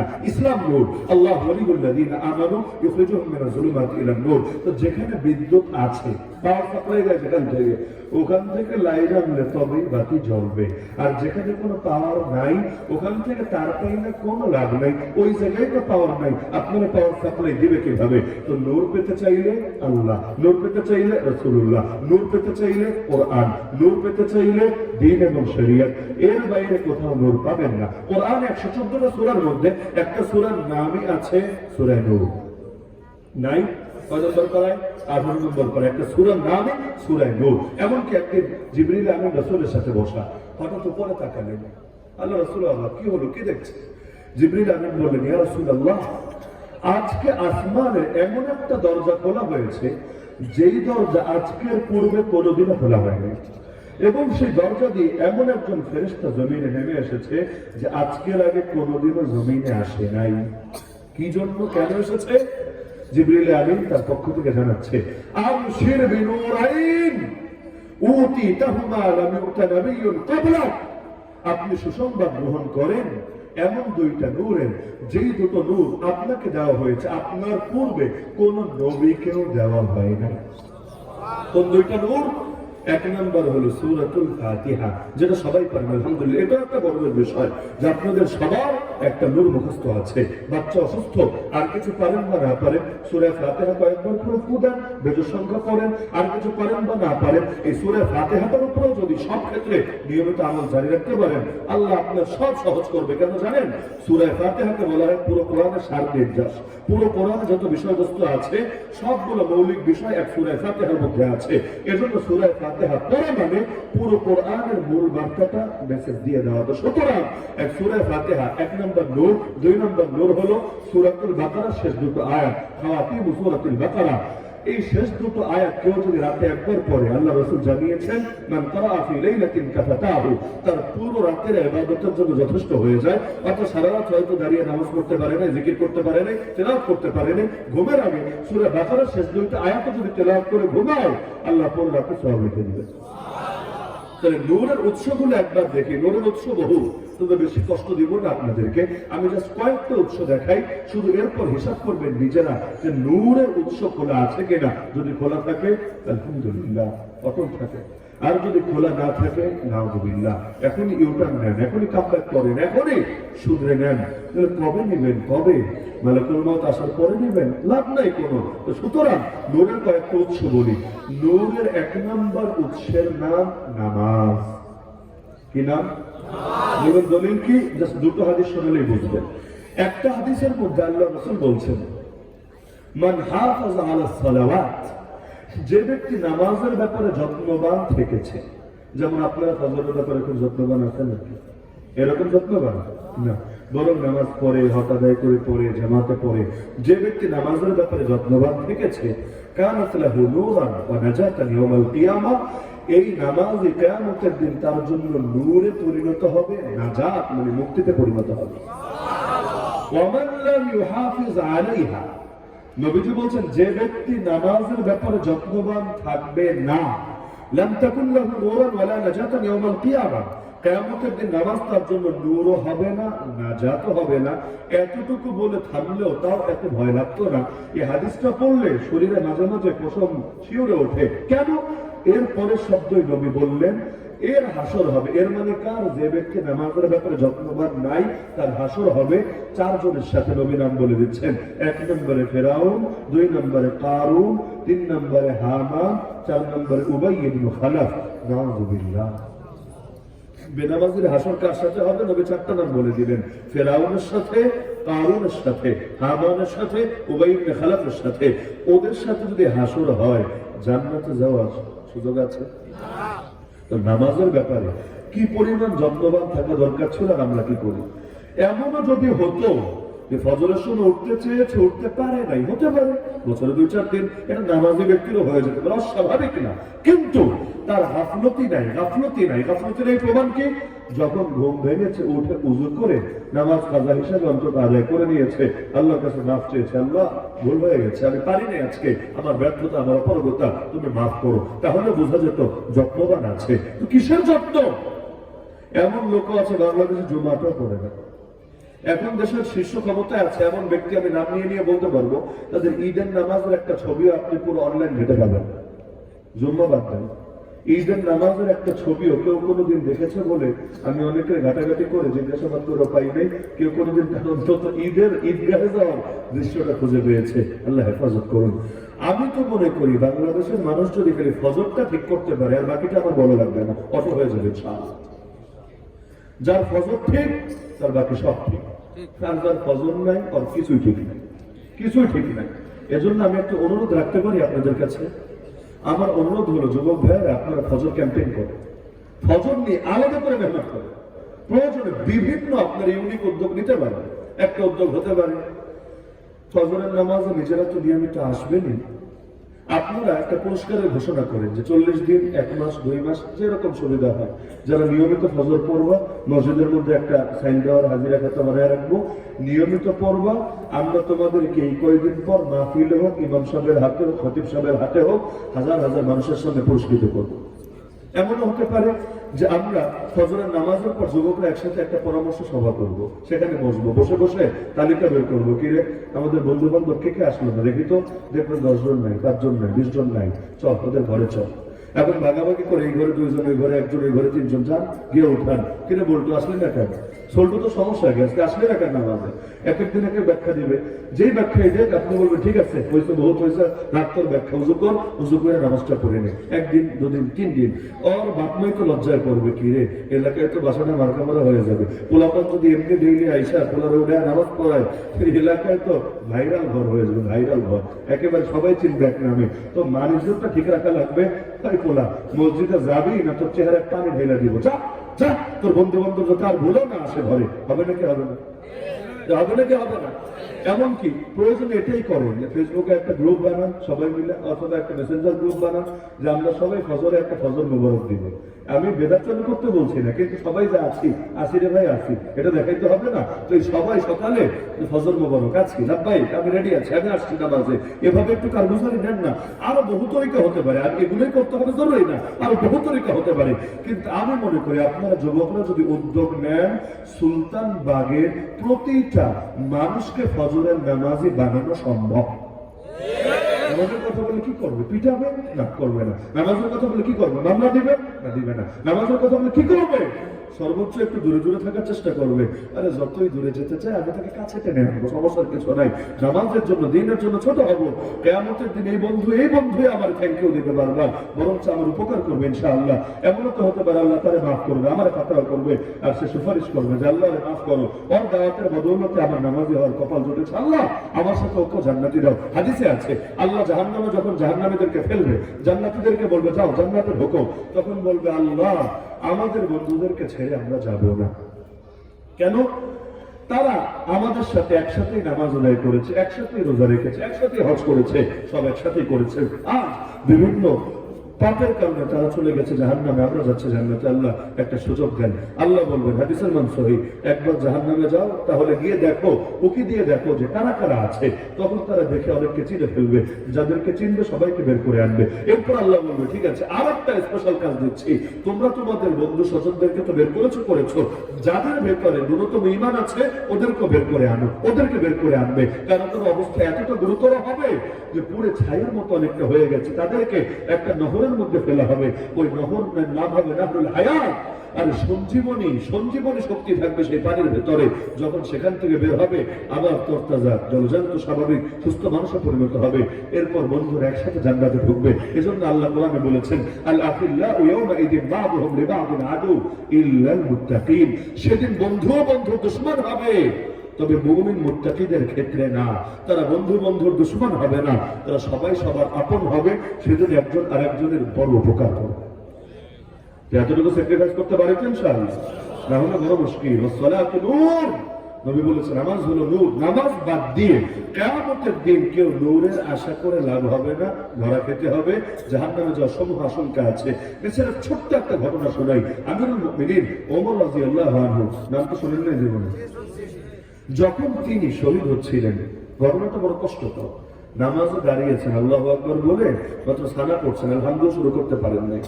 হঠাৎ করে মসজিদের মধ্যে এক আগুন পূজারী ঢুকে, মাজুসি বলে, এক মাজুসি ঢুকে এলো পাথরে তার উপর ছুরি চালাতে শুরু করলো। যেই ছুরিতে আবার বিষ মিশানো ছিল। সর্বশেষ আঘাতটা লাগলো তলপেটে, নাভির নিচে, এমন ভাবে লাগলো পুরো ছুরি ঢুকে গেল। নামাজের মধ্যে আছেন তিনি আর দাঁড়িয়ে থাকতে পারলেন না। তিনি একটা চিৎকার দিলেন, পিছনের লোকটার ইশারা দিলেন, তুমি আসো, নামাজ পড়ায় নাও। এদিকে সামনের কাতারে সাহাবীরা ওই খুনিটারে ধরতে চাইলো, কিন্তু খুনি গেল পাথরে ছুরি চালাতে শুরু করলো। একজন করে 13 জন তার ছুরিতে আহত হলো, যাদের কেউ কেউ পরবর্তীতে শহীদ হয়েছিল। অবশেষে এক সাহাবী পেছন থেকে একটা কাপড় ছুঁড়ে মারলো, চাদর ছুঁড়ে মারলো তার মাথায়। এখন যদি মাথার উপর চাদর পরে, এখন তো আর দেখবে না, পেছন থেকে ধরে তাকে সেখানে মেরে ফেললো। এখন মুসল্লির সংখ্যা আলহামদুলিল্লাহ এত বেশি ছিল, সামনে এত কিছু হচ্ছে সামনে, পেছনের মুসল্লিরা যাবে না। তারা তাকবীর শুনেছে ওমরের, কিন্তু এখন সূরা যখন শুরু হলো, যদি আপনার রাতের বেলা দেখবেন অনেক দূর পর্যন্ত আওয়াজ শোনা যায়, মেশিনারি যদি না থাকে, এই বিদ্যুতের ঝাঁঝামেলা না থাকে, তাহলে আওয়াজ কিন্তু অনেক দূর পর্যন্ত যায়, আর তাকবীর তো ধরেই যায়। যখন খেলাপ শুরু হলো, পেছনের জন শুরু করলো, তাদের কাছে একটা কণ্ঠটা অপরিচিত মনে হলো। আল্লাহু আকবার বললো একজন, কেরাত দেখে আরেকজনের ভয় আছে, কাহিনী কি তাও তারা নিশ্চিত না কি হয়েছে। এটা বুঝতে পারছে যে কি হচ্ছে, মসজিদে একটু ধস্তাধস্তির আওয়াজ, কিছু একটা হচ্ছে, নিশ্চিত না কি হচ্ছে। এদিকে ওমর রাদিয়াল্লাহু আনহু অজ্ঞান হয়ে পড়ে গেলেন। নামাজ শেষ করে তাকে ধরাধরি করে রুমে নিয়ে গেল। যখন তার জ্ঞান ফিরল, প্রথম প্রশ্নই করলো, আসাল্লান নাস, মানুষকে নামাজ পড়েছে? প্রথম প্রশ্ন। লোকে বললো, হ্যাঁ আমিরুল মুমিনিন, নামাজ পড়ে নিয়েছে। তিনি বললেন, আমাকে উযু করাও, রক্ত বের হচ্ছে দরদর করে, এবং ওই আঘাতে তিনি মৃত্যুবরণ করেছেন। তাহলে কি পরিমাণ মুমূর্ষু অবস্থায় উপনীত হয়েছেন। বললেন, আমাকে উযু করা। ওই অবস্থায় তাকে কোন রকম উযু করানো হলো। তিনি অল্প করে 2 রাকাত নামাজ আদায় করলেন ছোট সূরা দিয়ে। নামাজ শেষ করেই বললেন, লা ইসলামা লিমান তারাকা সালাহ, যে নামাজ ত্যাগ করে আর কোনো ইসলামই নাই, ও নিজেকে মুসলমান পরিচয় দেওয়ার অধিকার রাখে না।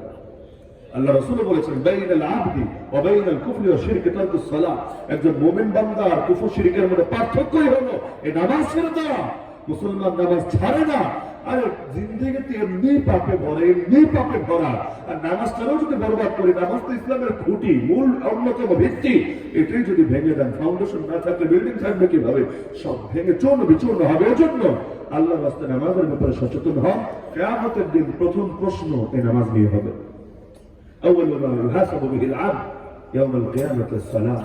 যদি এই প্রশ্নের জবাব সুন্দরভাবে দিতে পারেন, বাকিগুলোর আশা আছে। এখানে যদি ধরা খান, পরেরগুলো ধরা খেতে হবে। আমি যুবকদেরকে পায়ে ধরে অনুরোধ করি, আপনারা মসজিদটাকে ফজরের নামাজে মুসল্লি দ্বারা আবাদের চেষ্টা করেন। কি হবে এত টাইলস লাগিয়ে? কি হবে এত এসি করে? কি হবে এত তলা বাড়িয়ে? যদি মসজিদ থাকে মুসল্লি শূন্য হয়ে, কিয়ামতের আগে এগুলো হবে। মাসাজিদুহুম আমিরা ওয়া হিয়া খারাবুম মিনাল হুদা। যদি এটা হাদিস না, কিন্তু বাস্তবতার সাথে মিলে, হাদিস হিসেবে প্রমাণিত না, বাস্তবতার সাথে মিলে, মসজিদগুলো আবাদ, একদম ঝাঁঝমক, কিন্তু হেদায়েত শূন্য, মুসল্লি নাই, মসজিদগুলো কাছে। এজন্য নামাজের ব্যাপারে ব্যাপকভাবে মেহনত করবেন তো ইনশাআল্লাহ। 2 নম্বর উযু করেন তো আপনারা? কিয়ামতের দিন যেই যেই অঙ্গ ওযুর পরশ লাগে, যে হাত ধোন, মুখ ধোন, মাথা মাসা করে, এগুলো থেকে নূর চমকাতে থাকবে। দুররান মুহাজ্জালিনা মিন আথারিল ওযু। আল্লাহ নবী এগুলো দেখে উম্মতকে চিনে ফেলবে। কোটি কোটি মানুষ, কে কোন নবীর উম্মত আলাদা হবে কিভাবে? আলাদা হবে ওযু দিয়ে। ওযুর জায়গাগুলো থেকে নূর চমকাতে থাকবে। আল্লাহ রাসূল জানিয়েছেন, মান শাআ ইউতিলা হুররাতাহু ফালিয়াফআল। যে চায় তার নূর বাড়াতে সেজন্য বাড়ায় নেয়। কিভাবে বাড়াবে? নূর বাড়াবে কিভাবে? নূর বাড়াবে বেশি বেশি ওযু করলে নূর বাড়বে ইনশাআল্লাহ। এখন বেশি বেশি ওযু কিভাবে করবে? ফরজ নামাজের ওযু তো লাগেই। চেষ্টা করেন যদি সম্ভব হয়, আপনাদের বেশি কষ্ট যদি না হয়, চেষ্টা করেন দায়েমি মানে সর্বদা ওযুর হালতে থাকতে। অন্তরে কি যে পবিত্রতার উপলব্ধি পাবেন এটা আমি বলে বোঝাতে পারবো না। খালি ওযুরত অবস্থায় থাকবেন, ঘুমাতে যাওয়ার আগে ওযু, যদিও ঘুমানো ওযু ভাঙবে, ভাঙুন। ঘুমাতে যাওয়ার আগে ওযু। ওইভাবে যখন বিছানায় যাবেন, গিয়ে আল্লাহর নাম নিবেন, আল্লাহুম্মা বিসমিকা আমুতু আহইয়া, আর অন্যান্য দোয়াগুলো পড়বেন, পাপ হবে না। আমাদের বিছানাগুলো এক একটা পাপের আখড়ায় পরিণত হয়েছে। এই যে মোবাইলগুলো যদি এখানে যুবকরা বিছানায় নিয়ে না যায়, আমার মনে হয় হাজার রকম পাপ থেকে তারা বাঁচতে পারবে। ঘুমের বেশি চাপ ছাড়াই বিছানায় যাওয়া আর মোবাইল নিয়ে বিছানায় যাওয়া, এই দুইটা এই জামানে অনেকের জাহান্নামের দিকে ছুটিয়ে দিচ্ছে। এই ওযু নিয়ে ঘুমান না, দেখবেন ঘুমের মধ্যে এমন স্বপ্ন দেখবেন যে স্বপ্ন দেখে আপনার জিন্দেগি পরিবর্তন হয়ে যাবে। এই স্বপ্ন বহুত বড় এক দামি জিনিস, বহুত বড় দামের জিনিস। আল্লাহ নবীকে টানা 6 মাস স্বপ্ন দেখানো হয়েছে, এরপর কোরআনের আয়াত দেওয়া হয়েছে। এই জন্য নবুয়তে 46 ভাগের 1 ভাগ বলা হয় স্বপ্নকে। কারণ 23 বছরের নবুয়তে জীবন, এর মধ্যে 6 মাস করে স্বপ্ন আর স্বপ্ন আর স্বপ্ন। এই উত্তম স্বপ্ন দেখতে পাওয়া বহুত বড় ব্যাপার। এই সৌভাগ্য সবার হয় না। যারা পবিত্র জীবন যাপন করে তারা উত্তম আর পবিত্র স্বপ্ন দেখে। আর যারা উল্লেখা জীবন যাপন করে ঘুমাইলো সিনেমা দেখে, জাগ্রত অবস্থায় দেখে দেখে তো মোবাইলের টিকিট ছাড়া বাংলা সিনেমা দেখে, একটা এইচডি কোয়ালিটি দেখে। কেন? বাইরে তো এগুলোই করে এসেছে। এজন্য উযুটা নিয়মিত যদি করতে পারেন, নিয়মিত উযুর হালতে থাকতে পারেন, ইনশাআল্লাহ অন্তরে আলাদা এক ধরনের নূর অনুভব করতে পারবেন। 3 নাম্বার, আল্লাহ রাসূল সাল্লাল্লাহু আলাইহি ওয়াসাল্লামের শানে যত বেশি দরুদ পড়বেন আপনার জন্য নূরে পরিণত হবে। হুয়াল্লাযী ইউসাল্লি আলাইকুম ওয়া মালাইকাতুহু লিইখরিজাকুম মিনাজ যুলুমাতি ইলান নূর। শর্ট করে বলছি, আর একটা আমল আছে এমন, এটা বড় অদ্ভুত, শুনে আপনাদের কাছে এটা কোনো আমলই মনে হবে না, কিন্তু এটাও অন্যতম নূর চমকানোর একটা কারণ। এটা বলে আমি আলোচনা শেষ করবো ইনশাআল্লাহ। আল্লাহ রাসূল হাদিসে বললেন, তবে হাদিসটা একটু মাথা দিয়ে বুঝবেন, কান দিয়ে না। ইন্না মিন ইবাদিল্লাহ, আল্লাহর কিছু বান্দা এমন আছে, মান লাইসু বিআম্বিয়া ওয়ালা শুহাদা, যারা নবীও না, যারা শহীদও না, কিন্তু ইয়াগবিতুহুমুল আম্বিয়া ওয়াশ শুহাদা লিমাকানিহিম ওয়া কুরবিহিম মিনাল্লাহ আযজা ওয়া জাল। তাদেরকে দেখে হাসরের ময়দানে নবীরাও ঈর্ষা করবে, শহীদরাও ঈর্ষা করবে, হায় এত বড় মাকাম পেয়েছে কেন? লিমাকানিহিম ওয়া কুরবিহিম মিনাল্লাহ আযজা ওয়া জাল। আল্লাহর এতটা নৈকট্য প্রাপ্ত হবে, আল্লাহ তাদেরকে এত বিশেষ মর্যাদা দেবে, নবীও ঈর্ষা করবে, শহীদ ঈর্ষা করবে। নবী আর শহীদ ঈর্ষা করবে এর মানে এটা না যে নবী আর শহীদের চাইতে তার দাম বেড়ে গেছে, এটা অর্থ না। যেমন একটা বাচ্চাকে এখানে দাঁড় করান, এমন সুন্দর করে কোরআন তেলাওয়াত করলো, ধরেন আমার চোখে পানি আসলো, আমি ঈর্ষা করলাম, আল্লাহ কি জবান দিয়েছে, কি ভয়েস দিয়েছে, কি লাহান দিয়েছে, ঈর্ষা হবে। কিন্তু এই একটা অংশের ঈর্ষা হওয়ার মানে এটা না যে এই বান্দারা শুধু এই হিস্সা থাকলেই হবে, আর আলেম হওয়ার দরকার নাই, আর দিনের মেহনতের দরকার নেই, কিছু দরকার নেই, ও হার লাইনে জামানার সব অলিদের চাইতে শ্রেষ্ঠ হয়েছে, অর্থ এটা না। আল্লাহ এক একজনকে এক এক লাইনে বিশেষত্ব দেয়, তার হাতের লেখা এত সুন্দর, দেখলে দেখতে মনে চায়, আছে না? কিন্তু দেখা যায় পরীক্ষায় বিশেষ পরে সিরিয়াল, এর আগে আসতেই পারে না। আল্লাহ এক একজনকে এক এক লাইনে দেয়। তো এমন একটা নৈকট্য তারা পাবে, নবী আর শহীদরাও তাদেরকে দেখে ঈর্ষা করবে। কেন? সাহাবীরা প্রশ্ন করলো, ইয়া রাসূলুল্লাহ মান হুম, এরা কারা, একটু বলেন আমাদেরকে। লাআল্লানা নুহিব্বুহুম, আর কিছু পারি বা না পারি তাদেরকে তো মহব্বত করতে পারবো, বলেন চিনায় দেন এরা কারা। নবী বললেন, ওই যে বললাম না এমন একটা আমল যেটাকে আমলে মনে করি না, হুম কাওমুন তাহাব্বু ফিল্লাহ, তারা এমন কিছু মানুষ যারা একজন আরেকজনকে ভালোবাসে একমাত্র আল্লাহর জন্য, একমাত্র আল্লাহর জন্য, কোনো চাওয়া পাওয়া, কোনো স্বার্থ, কোনো দুনিয়ার ধান্দা, কোনো কিছু না, আল্লাহর জন্য ভালোবাসে। আল্লাহর জন্য কারে ভালোবাসা দেয়? কেউ যদি আবু জাহলকে ভালোবাসে বলে আল্লাহর জন্য ভালোবাসে, এটা আল্লাহর জন্য ভালোবাসা বলে। কেউ যদি ফেরাউনকে ভালোবাসে, ইয়াজিদের ভালোবাসা বলে আল্লাহর জন্য ভালোবাসে, এটা আল্লাহর জন্য ভালোবাসা বলে। কেউ বিয়ের আগে রিলেশন করে বলে কোন চাওয়া পাওয়া না, নিঃস্বার্থ প্রেম, নিঃস্বার্থ ভালোবাসা, এইটারে কি আল্লাহর জন্য ভালোবাসা বলে? না, আল্লাহর জন্য তো ভালোবাসা যাবে তাকে যাকে আল্লাহ ভালোবাসার অনুমতি দিয়েছেন, এবং ওই ভালোবাসাটাও হবে সির্ফ আল্লাহকে খুশি করার জন্য। আমাদের ঐক্যের পথে সবচাইতে বড় বাধা হলো এইটা। ভালোবাসা হয় দলের জন্য, ভালোবাসা হয় অঞ্চলের জন্য, ভালোবাসা হয় পয়সার জন্য, ভালোবাসা হয় দুনিয়ার ধান্দার জন্য, ভালোবাসা হয় না আল্লাহর জন্য। এজন্য আপনি বিপদে পড়লে আমি নাই, আমি বিপদে পড়লে আপনি নাই। সারা দুনিয়ার মুসলমানদেরকে নবী বলেছেন এক দেহের মতো, দেহের কোন এক অংশে আঘাত পেলে সবাই একসঙ্গে জেগে উঠবে। আল্লাহ নবী বলেছেন এক মুমিন আর এক মুমিনের জন্য হবে বিল্ডিং এর মতো, যার এক অংশ আর এক অংশকে শক্তিশালী করে। ইট গাঁথেন কিভাবে?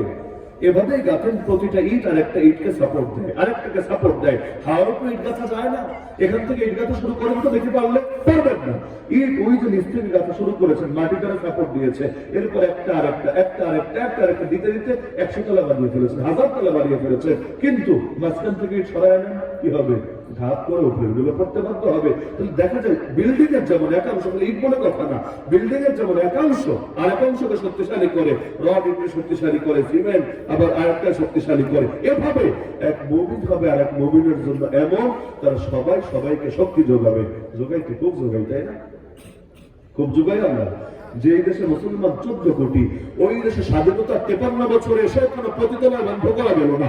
যে দেশে মুসলমান 14 কোটি, ওই দেশে আজও কেন ইসলাম সম্মত বা ইসলামের সঙ্গে সাংঘর্ষিক হবে না এমন একটা সংবিধান প্রণয়ন করা গেল না। যে দেশে মুসলমান 14 কোটির বেশি, আর ওই দেশে আজও পর্যন্ত কাদিয়ানীদেরকে অমুসলিম ঘোষণা দেওয়া গেল না। যে দেশে মুসলমান 14 কোটি, আর ওই দেশের মধ্যে আজও পর্যন্ত সুদ মুক্ত অর্থনীতি দাঁড় করানো গেল না। যে দেশে মুসলমান 14 কোটি, ওই দেশে আজও পর্যন্ত প্রকাশ্যে বেহায়াপনা, বেলাল্লাপনা, অশ্লীলতা, নষ্টামি, ভ্রষ্টামি বন্ধ করা গেল না। এর মানেটা কি? কিভাবে একটা মুসলমান থেকে যে সময় 313 ছিলাম তখনই তো বাতিল দাঁড়াতে পারে নাই সামনে, আজ হয়তো কোটি কোটি হয়ে কি লাভ? বাতিলের কাছ থেকে ভিক্ষা নিয়ে দুনিয়াতে চলা লাগে। সংখ্যায় বাড়লে খালি হয় না, শক্তি তো ভালো লাগে। খালি সংখ্যায় বাড়লে কিচ্ছু হয় না। তুলা কতখানি, তুলা দাম কত? আর স্বর্ণ একটুখানি দাম কত? শুধু সংখ্যায় বাড়লে, সাইজে বাড়লে হবে না, কোয়ালিটি তো বাড়তে হবে। আল্লাহর জন্য যদি কেউ কাউকে মহব্বত করেন কি হবে? হাদিসের পরের অংশ নবী বলছেন উজুহুহুম নূর, তাদের চেহারা নূর হয়ে যাবে। লাহুম মানাবিরু মিন নূর, তাদেরকে নূরের মিম্বার দেওয়া হবে। চেহারা নূর, মিম্বার নূর। আর যারা হাফিজ সাহেব আলহামদুলিল্লাহ, এদের তো আরো ফিচার আছে। সেটা কি? যে ব্যক্তি কোরআন পড়েছে, কোরআন শিখেছে, এর লোকে আমল করেছে, আল্লাহ তাআলা তাকে নূর দ্বারা বেষ্টিত করে দেবেন, তার মাথায় নূরের মুকুট পরিয়ে দিবেন, তার পিতা মাতাকে সম্মানিত করবেন। তাহলে নূর হাসিলের চেষ্টা চালাবেন তো ইনশাআল্লাহ।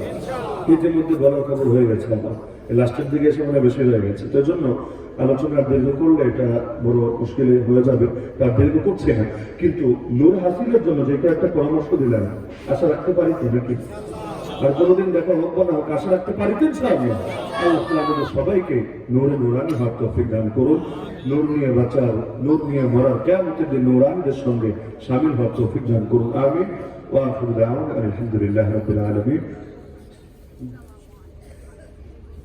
আলহামদুলিল্লাহ। আল্লাহ পাক আমাদেরকে ধৈর্যের সাথে অত্যন্ত গুরুত্বপূর্ণ কথা শোনার তৌফিক দিয়েছেন। আল্লাহ যেন আমলে পরিণত করার তৌফিক। এখনই দোয়া হবে, এখনই দোয়া হবে, কেউ না উঠি ভাই। 1 মিনিট একেবারে শেষ। আর দোয়া মুখের ইবাদত, দোয়াই ইবাদত। আপনি যদি চলে যান তাহলে কিভাবে হবে? আমি অনুরোধ করছি আমার মাদ্রাসার ছাত্ররা একটু রোমান নিয়ে, আপনারা 10 টাকা 5 টাকা আপনারা তো দেন নাই, যারা দেন নাই তাদের কাছে অনুরোধ করছি 10 টাকা 5 টাকা একটু মেহেরবানি করে দিয়ে দেন। এখন 5 মিনিট মাত্র।